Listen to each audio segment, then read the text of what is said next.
요한복음 6장 22절부터 29절까지 한 절씩 교독하겠습니다.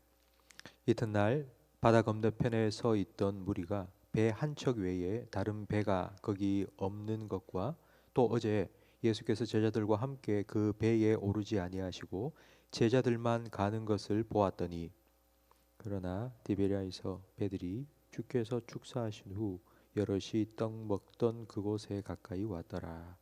무리가 거기에 예수도 안 계시고 제자들도 없음을 보고 곧 배들을 타고 예수를 찾으러 가버나움으로 가서 바다 건너편에서 만나 라비여 언제 여기 오셨나이까 하니, 예수께서 대답하여 이르시되 내가 진실로 진실로 너희에게 이르노니 너희가 나를 찾는 것은 표적을 본 까닭이 아니요 떡을 먹고 배부른 까닭이로다.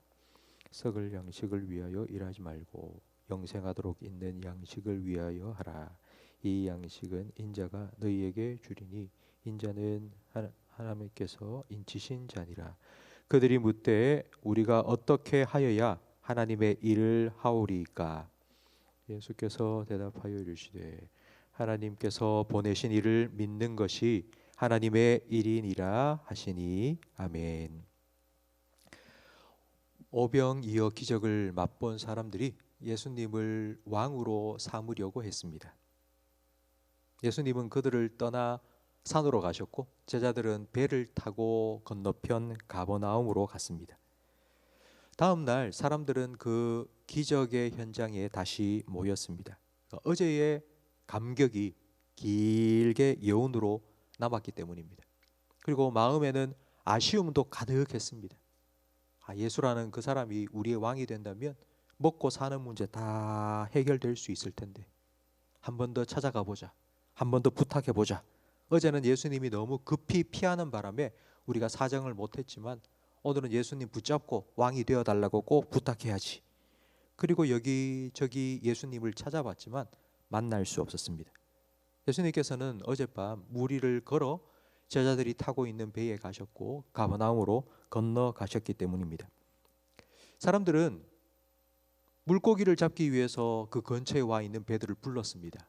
그리고 그 배를 타고 예수님께서 가신 가버나움으로 건너갔습니다. 그 배의 배싹도 지불해야 되고 어부들의 일당도 다 물어줘야 합니다. 그러면서까지 예수님을 만나려고 건너갔습니다. 참 대단한 열심이지 않습니까? 왜 이러는 걸까요? 왜 사람들이 이토록 예수님을 찾고 예수님을 만나고 싶어 하는 걸까요?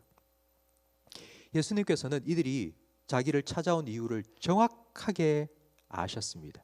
오늘 본문 26절 말씀에 내가 진실로 진실로 너희에게 이르노니 너희가 나를 찾는 것은 표적을 본 까닭이 아니요 떡을 먹고 배부른 까닭이로다. 기적을 보면 와 대단하다, 나한테도 이런 일이 일어났으면 좋겠다 라는 생각을 합니다. 표적을 보면 와 도대체 누가 이 일을 했지? 나 그 사람이 누구지 좀 알고 싶은데 라는 반응을 합니다. 예수님께서는 사람들이 표적을 본 게 아니라고 말씀하셨습니다. 이들이 바다를 건너온 이유는 예수님 때문이 아니라 오병이어 기적 때문입니다. 굳이 예수님이 아니어도 괜찮습니다. 자기들 먹고 사는 문제 누구라도 해결해 주면 지금처럼 그 사람을 찾아서 갈 겁니다.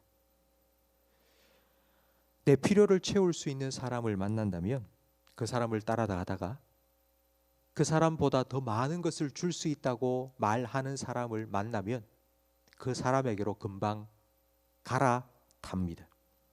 오늘날 이런 사람들이 참 많습니다.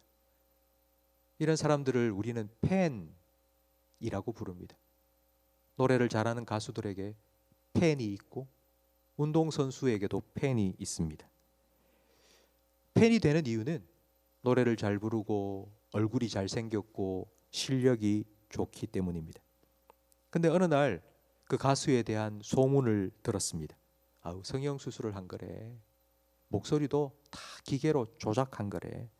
그 선수 금지 약물을 먹었대. 사생활이 문란하대. 확인해보지도 않고 떠도는 소문만 듣고는 마음이 확 돌아섭니다. 한때는 미친 듯이 좋아했는데 이제는 냉담해지고 무관심해집니다. 그리고는 자기가 원하는 대로 해주지 않는다고 안티가 됩니다. 이게 팬입니다. 예수님께서는 이런 사람들의 마음을 너무나도 잘 아셨습니다. 요한복음 2장 24절에 예수님께서 이렇게 말씀하셨습니다. 예수는 그의 몸을 그들에게 의탁하지 아니하셨으니 이는 친히 모든 사람을 아심이요 또 사람에 대하여 누구의 증언도 받으실 필요가 없었으니 이는 그가 친히 사람 속에 있는 것을 아셨음이니라. 예수님은 사람의 인기에 연연하지 않으셨고 사람들의 말에 그리 신경 쓰지도 않으셨습니다. 예수님은 묵묵히 자기의 주어진 일, 하나님께서 맡기신 그 일을 하셨습니다. 그 일이 무엇인지 27절 28절 말씀에 예수님께서 이렇게 말씀하셨습니다. 사람들이 자기를 통해 하나님을 만나고 하나님 주신 생명을 얻는 것. 예수님께서 처음 이 하나님의 일을 시작하실 때부터 마귀는 예수님이 이 일을 잘 하지 못하도록 방해하고 시험했습니다. 성전 꼭대기에 데리고 올라가서는 뛰어내려라. 천사가 아마 너를 받들어 줄 거야. 그 광경을 사람들이 보면 우와 대단하다. 너를 받들어 주고 너를 따를 거야. 어때? 십자가 지는 것보다 훨씬 쉽지? 라고 유혹하고 시험했습니다. 그때 예수님께서는 주 너의 하나님을 시험하지 말라 말씀으로 마귀의 시험을 물리치셨습니다. 그리고 마귀는 떠났습니다. 하지만 그 이후에도 마귀는 계속해서 예수님을 시험하고 시험했는데 직접 한 것이 아니라 여러 사람들을 통해서 시험했습니다. 오병이어 기적을 체험한 사람들이 우리 왕이 되어 주소서, 왕이 되어 주소서 이렇게 사람들의 목소리를 통해 계속 시험했습니다. 하지만 예수님은 조금도 흔들리지 않으셨습니다. 예수님 이렇게 말씀하셨습니다. 나는 너희들의 인기를 원하는 게 아니라 너희의 믿음을 원한다. 예수님은 사람들이 우리의 왕이 되어달라고 소리칠 때도 그리고 그 사람들이 죽여라 십자가에 못 박아라 외칠 때도 한결같은 그들을 긍휼히 여기시는 마음으로 그들을 사랑하는 마음으로 묵묵히 골고다 십자가 향하여서 걸어가셨습니다. 우리는 이 예수님을 좋아하는 팬이 아니라 따르는 제자입니다. 우리가 신앙생활 해나가면서 우리 주변에도 참 많은 사람들의 소리들이 들립니다. 사람들의 말에 너무 신경 쓰지 마세요. 그리고 사람들 눈에 띄려고 너무 애쓰지도 마세요. 그냥 하나님께서 우리에게 주어진 일, 그 일 하십시오. 하나님 앞에서 그 일 하십시오. 때로는 아무도 몰라주는 것 같아서 섭섭하기도 하고 내가 뭐 하고 있나 또 힘들어 지칠 때도 있을 겁니다. 그 일이 여러분이 지금 하고 있는 뭐 허드렛 일 같고 뭐 직장생활 일 같고 뭐 교회에서 맡은 직분일지라도 무엇이든지 간에 일을 하다 보면 하나님께서 맡기신 그 일을 하다 보면 이런 생각이 들 때가 분명히 있습니다. 여러분 힘들고 지칠 때는 먼저 앞서가신 예수님 바라보십시오. 주님께서 묵묵히 그 길을 걸어가신 것처럼 그 주님을 따라가십시오.